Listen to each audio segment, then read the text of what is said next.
Բարի լույսներս բոլորին չափի մասին եմ ուզում նորից անդրադառնամ ամեն ինչի մեջ չափը շատ կարևոր է ինձ հաճախակի են ասում արցխի երկար չես մնում ջրի մեջ որպեսզի խնդիր չունենամ եկավ իրիկուն 5-ը 6-ը արդեն այդ չափն էլ ուտելու չափն էլ պետք զգալ 5-ից 6-ից հետո կամ ոչինչ պետք չի ուտել երեկոյան կամ հեշտ մարսվող սնունդ մրգեր բանջարեղեն անգամ կաթնայինը որ սովորություն կա չէ մածունը կարծեմ էլի եմ խոսել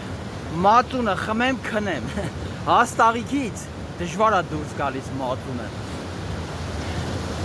նենց որ ամեն ինչի մեջ չափ է պետք 12-ից 15 վայրկյան մտար ամենասառը ջրի մեջ դուրս արի ես սկզբից անգամ հաշվել եմ վայրկյանները որ 12-15 վայրկյան դուրս գար մեր նպատակը առողջ լինել նախ խնդիրներ չունենալը որ պիտի մտնենք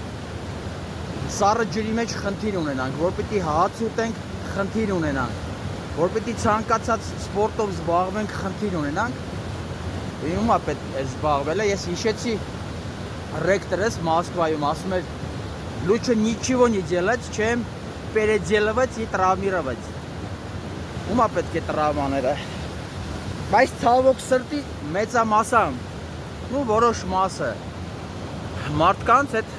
չափը ավելի լավ կլինի սենց ասեմ պահեք այդ չափը ամեն ինչի մեջ յոգան այն մարդու համար է ով այդ չափն է պահը լավ եղեք